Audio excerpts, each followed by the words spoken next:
ভাই এটা আমাদের কোথায় আনলেন ভাই? এত গন্ধ কেন এখানে ভাই? এত গন্ধযুক্ত জায়গায় আমরা কি করব ভাই?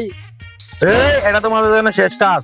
এই খালটা তোমরা পরিষ্কার করবে, আর খালে যে ময়লাগুলো আছে ওটা সাইড করে রাখবা যাতে পানি যেতে পারে। আর ওই যে ঘুগুলা দেখতেছো না, এমনি ধরে সাইডে রাখবা। আর বোতলগুলো আছে না, ওইগুলো তুলে ব্রিজের উপরে রাখবা যাতে ওটা বেচে তোমাদের বেতন দিতে পারে। তো ভাই আমি ক্লাস 2 ফেল করা ছেলে, এগুলো কাজ কি আমার সাথে যায়? বুঝেন না আমরা কোন লেভেলে? তোর কাজটা করবি নাকি সেটাও লাগে। ভাই এটা আমি পারবো না, ও পারলে পারতে পারে।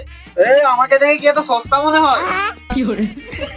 এই শালা করস তো কাম লাগি রে, আবার দেশ জমিতে রে। হ্যাঁ, তার যদি কাউ করতে মন না চায় যা বাইরে নাকে তেল লেগে ঘুমা যা। সরি ভাই, সরি আর করবো না ভাই। ভাই আমাদেরকে একটু দেখেন না ভাই, এই গুহা হাতের কাজ বাদ দিয়ে অন্য একটা কাজ দেওয়া যায় না ভাই, যেখানে অল্প পরিশ্রম কিন্তু টাকাও নেই। ভাই একটু ব্যবস্থা করেন না, যেটা আমাদের লেভেলে যায়। এই শালা তাহলে তোদের অনলাইনে পাগলামি ছাগলামি করতে হবে, আর বউ ব্যবসা করতে হবে। আর বিয়ের 3 মাস হওয়ার আগে একটা বাচ্চার বাবা হতে হবে, তাহলে তোমাদের ব্যবসাটা চাঙ্গা হবে। আরে ভাই আর বললেন না, আগে আমরা টিকটক আর ফেসবুকে এসব পাগলামো ছাগলামোই করতাম, কিন্তু সেটা আমরা বাদ দিয়েছি ভাই, কারণ ওখানে ইনকাম অনেক কমে গেছে। আর ইনকাম বেড়ে গিয়েছে শুধু বউবে বসাইতে। আর আমাদের বউ নেই তো, তাই ওই প্ল্যাটফর্মটা আমাদের ছেড়ে দিতে হয়েছে। আরে সালা, তোর তো বহুত অভিজ্ঞতা আছে, তাহলে তোর জন্য আমার কাছে একটা কাজ আছে, এটা তো পরিশ্রম কম, ইনকাম বেশি।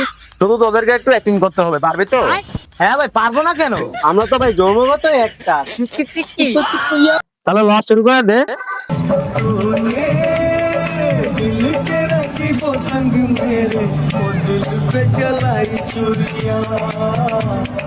दिल पे चलाई चुरिया